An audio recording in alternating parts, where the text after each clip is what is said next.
السلام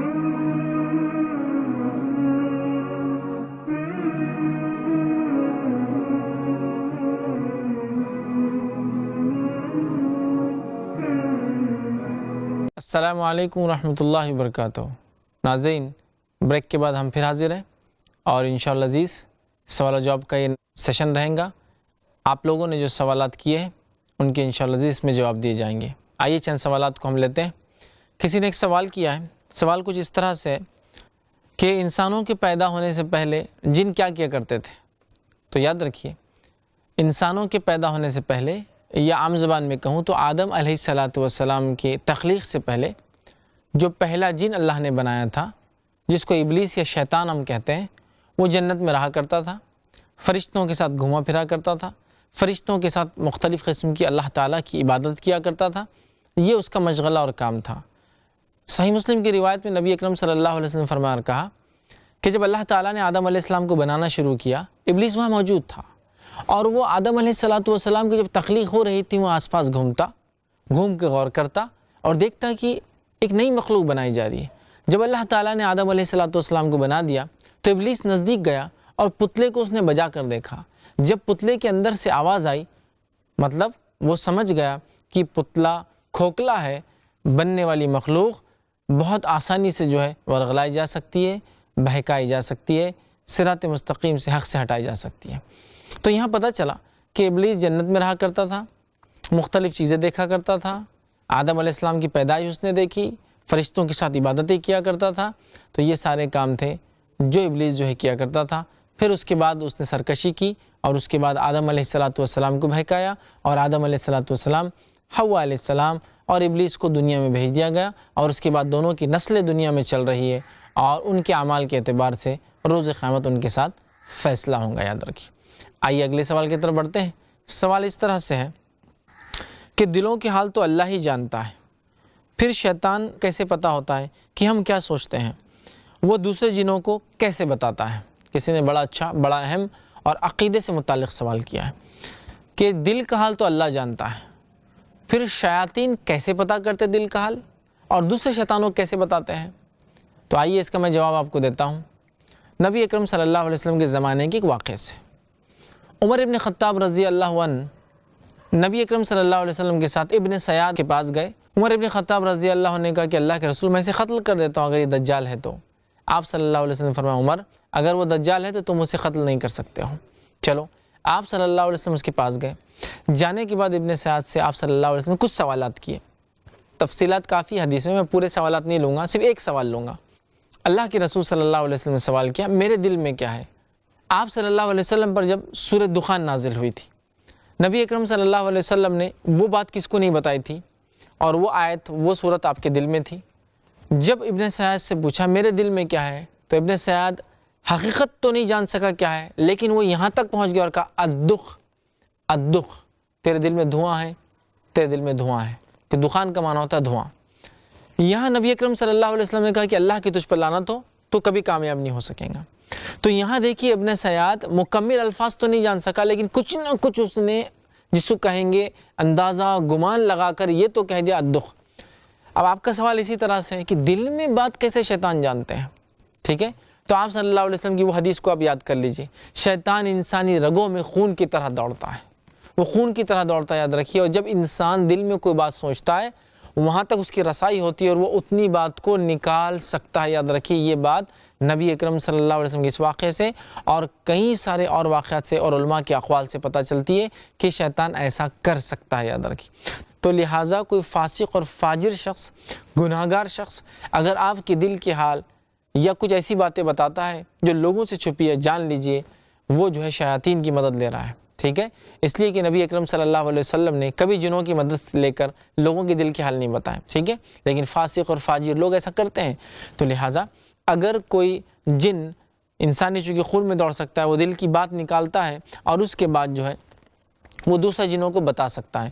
ایک اور واقعہ میں آپ کو سناتا ہوں۔ ایک شخص کو حاکم کے پاس لایا گیا، جس شخص کا یہ دعویٰ تھا کہ جب مٹھی میں لوگ کچھ کنکریاں اٹھاتے تو وہ کتنی اٹھائی بتا دیتا۔ حاکم کو بتایا گیا کہ ایک آدمی شعبدے بازی کر رہا ہے، چال بازی کر رہا ہے، اس طرح کی حرکتیں کر کے ٹرکس کر رہا ہے، مسلمانوں کے عقیدے سے کھیل رہا ہے، آپ نے کہا میرے پاس لے کر آؤ۔ بلانے کا مقصد یہ تھا کہ لوگوں کو بتائیے چال بازی کر رہا ہے، شبدے بازی کرتا ہے، اس کی کوئی حقیقت نہیں ہے۔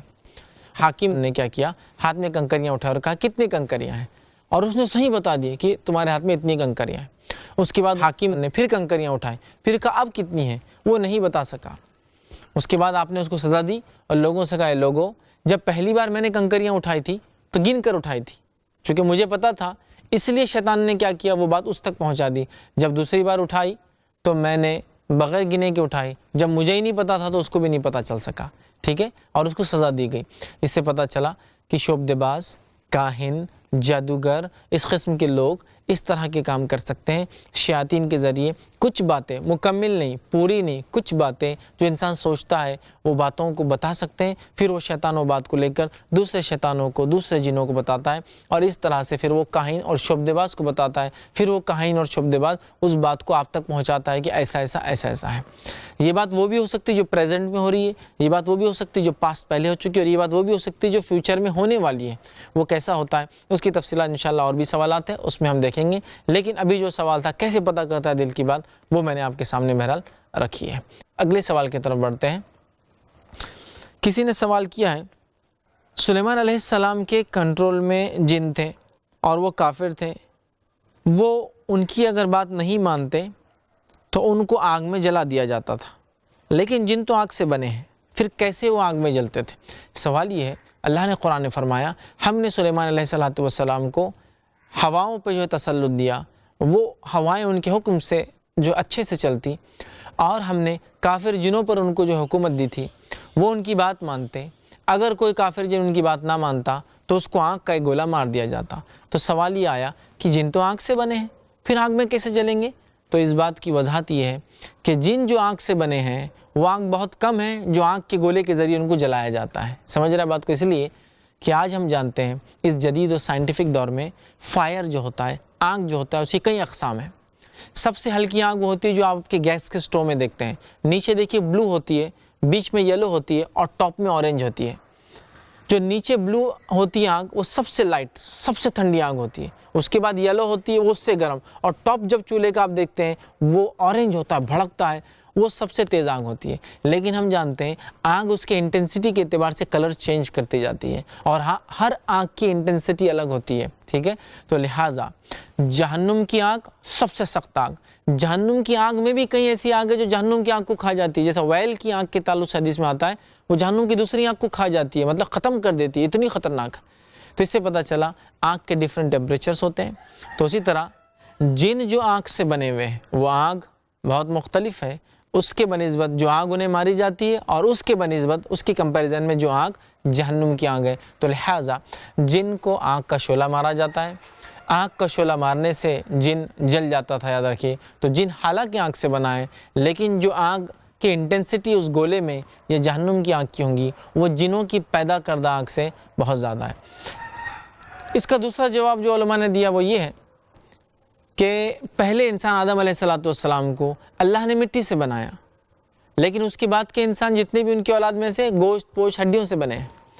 اسی طرح یہ بھی ہو سکتا ہے کہ پہلا جن آگ سے بنا ہے، لیکن اس کے بعد کی نسلیں آگ سے نہیں پیدا ہوتی ہے، سمجھے نا؟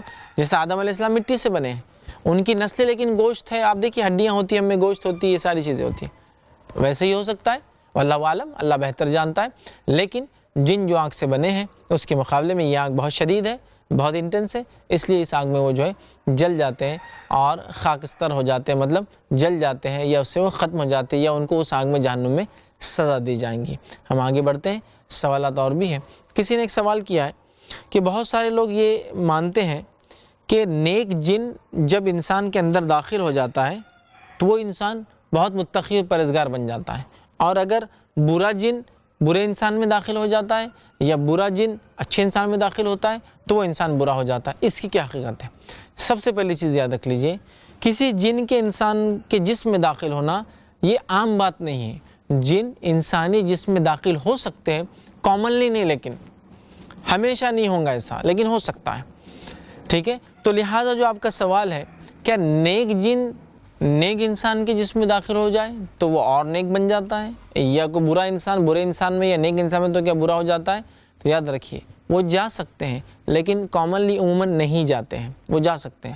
لیکن کیا یہ عقیدہ رکھنا کہ ایک جن اگر انسانی جسم میں داخل ہو نیک انسان کے تو بہت نیک ہو جاتا ہے، اور بد انسان کے جسم میں داخل ہو تو بد ہو جاتا ہے، یہ درست نہیں ہوگا یاد رکھیں۔ اس لیے کہ نیک جن کیوں اپنا جسم چھوڑ کر ایک مومن کے جسم میں جائیں گا؟ پہلے تو جنوں کو ہمارے جسم پر اختیار نہیں دیا گیا، جنوں کو ہمارے جسم پر کنٹرول نہیں دیا گیا، لہٰذا ان کا ہمارے جسم میں جانا یہ ہمارے لیے ظلم ہے، مطلب وہ ہم پر ظلم کر رہے ہیں ایسا کر کے۔ اور اگر اس میں وہ جسم میں جاتے ہیں اور کوئی انسان علاج کرتا ہے اور ان کو نکالتا ہے، جس میں مارے بھی جاتے تو اس پر کوئی گناہ نہیں ہے، اور یہ جن کی غلطی ہوں گی کہ وہ انسانی جسم میں جائے۔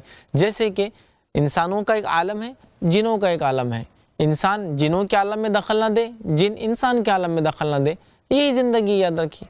تو لہٰذا یہ بات ایسا کہنا کہ جن کسی کی جگہ جسم میں داخل ہو جائے تو وہ نیک ہو جاتا ہے، یہ بالکل درست نہیں ہے۔ جنوں کو اس کا اختیار نہیں ہے کہ وہ چاہے نیک ہو چاہے بد ہو کسی بھی انسان کے جسم میں جائے، اس لیے کہ جنوں کے لیے جنوں کا اپنا جسم ہے، انسانوں کے لیے اپنا ہے۔